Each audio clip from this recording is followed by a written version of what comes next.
Good morning students. Today I will discuss phylum Platyhelminthes of invertebrates.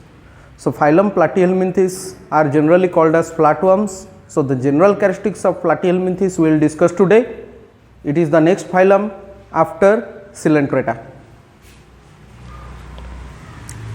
Phylum Platyhelminthes was first coined by Gegenbaur. Okay, so Gegenbaur was the person who have coined the term Platyhelminthes. According to him, the term platy means flat, helminthes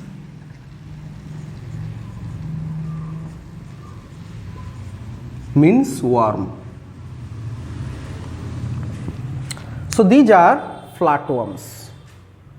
These are flatworms. So it is a phylum that deals with the only flatworms. So we will discuss the general characteristics of phylum Platyhelminthes.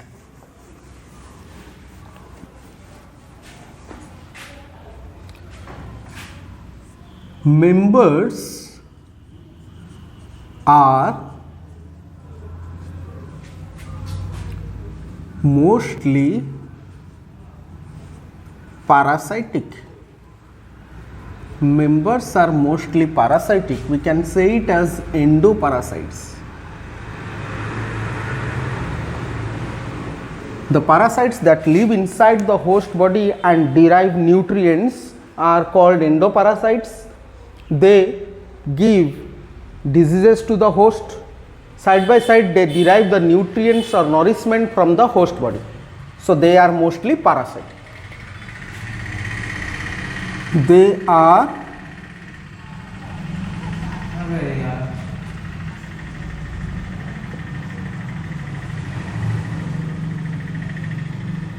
triploblastic in nature. They are triploblastic in nature. They are acoelomates.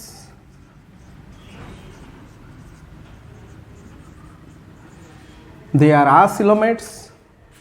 Okay.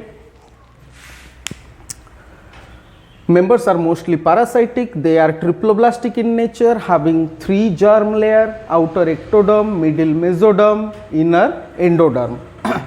3 germ layers are present in this group of animals, for which they are called as triploblastic. They are acoelomate.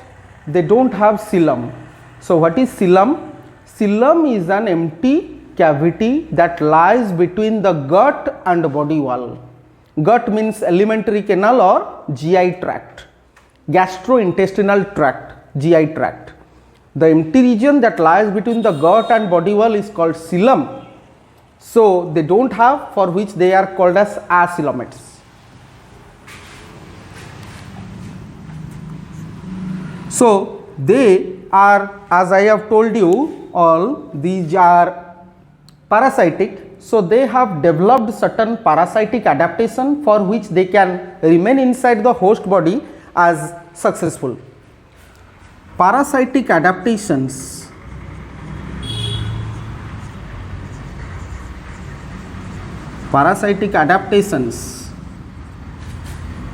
developed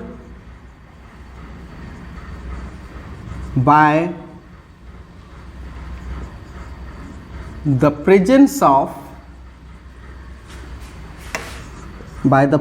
of cuticle that found on their body surface,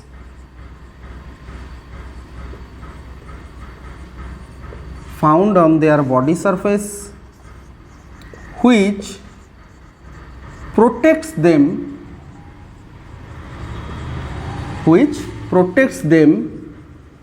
from being digested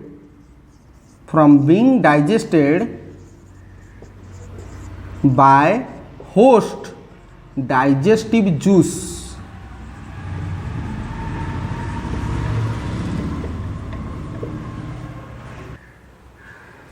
Parasitic adaptation developed by the presence of cuticle that found on their body surface which protect them from being digested by host digestive juice. So this is one parasitic adaptation found to be developed among the endoparasites, which are flatworms. Okay, so they have this adaptation to lead a successful life inside the host body, for which they became successful by having a parasitic life. So note down these all. Now I am going to rub it.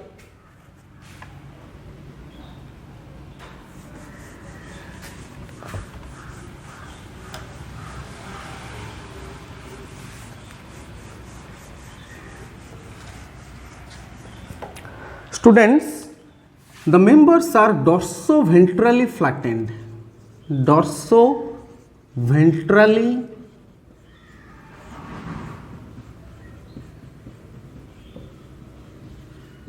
flattened. They are dorsally flat, ventrally flat, for which we can say them as dorso-ventrally flattened.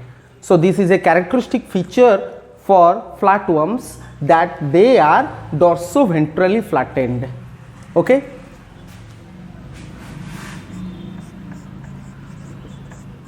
They are bilaterally symmetrical.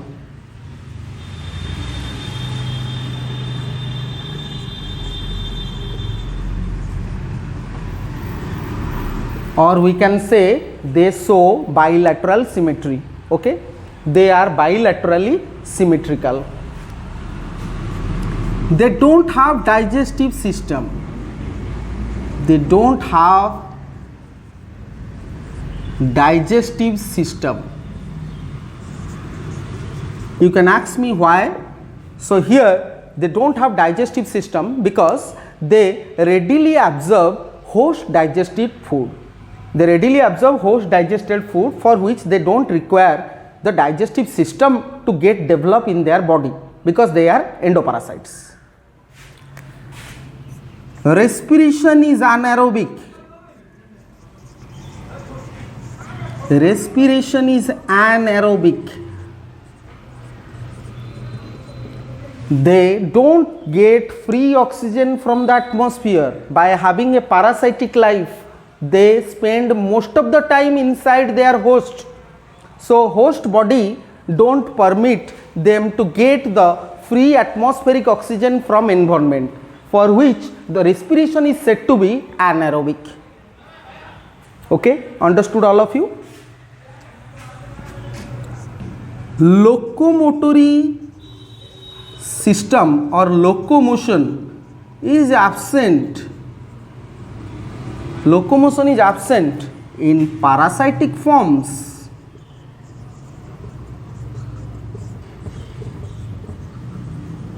Parasitic forms, they don't have locomotory organelles. Locomotory organelles, if it is found to be present among the individuals, they are rudimentary. They are rudimentary. Rudimentary means non-functional. Okay. So non-functional remain as they are locomotory organelles. They don't show locomotion because locomotion is not needed for them. Okay. Locomotion is not needed. They are found to be safest. They live in a safest way inside the host body, for which locomotion is not required. They readily get the digested food from the host body. So why they will require the locomotion? Why they will require the digestion? So entire digestive system remain absent. Okay, for which we can say the digestive system is incomplete. Digestive system is incomplete. Why? Because the presence of both mouth and anus in animals makes the digestive system complete. So as they have a single opening, through which they perform both the activities, intake and ingest. They ingest and digest. They intake the food and remove the waste material through one opening. So digestive system is said to be incomplete. So we can write that one. So students, note it immediately after my writing.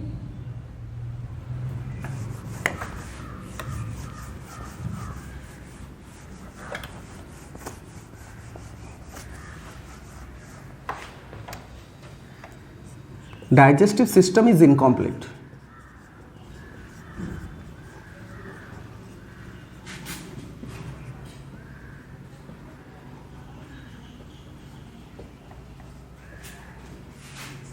Blind sac body plan.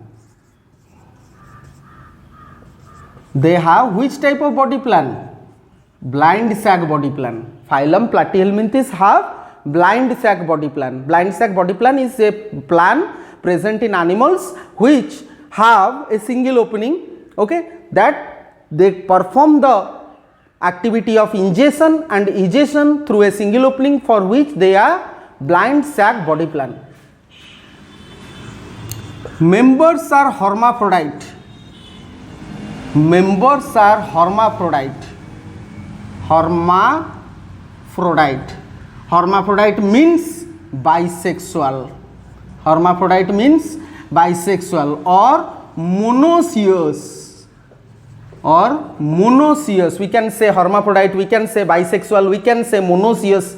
The meaning is one, that they are having both the sex organs in one individuals. So, for which they are called as hermaphrodite. Development is indirect. Development is indirect. Development is indirect means presence of larval stages. So, presence of larval stages. Presence of larval stages like Miracidium, sporocyst, Redia, Sorceria and Metasorceria.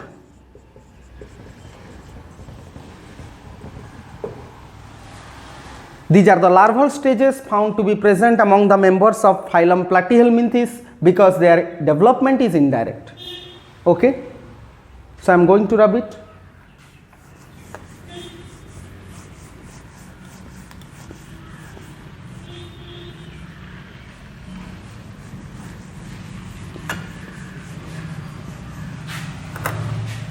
Planaria, fasciola, tinea, etc. These are some of the examples of phylum Platyhelminthes. Phylum Platyhelminthes is classified into phylum Platyhelminthes is classified into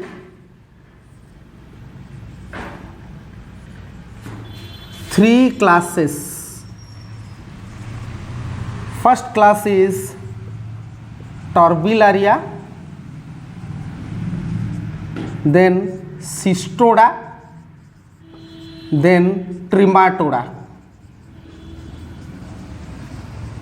Okay, very simple to remember these all. Phylum Platyhelminthes is classified into three classes: Turbellaria, Cystoda, Trematoda. These are the parasitic form. This one is free living form. This is free living form. Turbellaria is free living form, while Cystoda and Trematoda are parasitic forms. Which parasite? Endoparasite.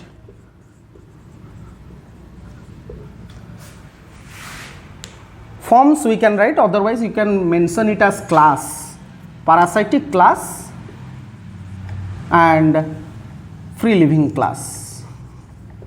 Okay, that's all for today. So I have completed today the phylum Platyhelminthes. So go through these points very clearly. It is written and I have mentioned, and bit by bit I have explained the points by describing each and every word. So thank you all. See you in my next class.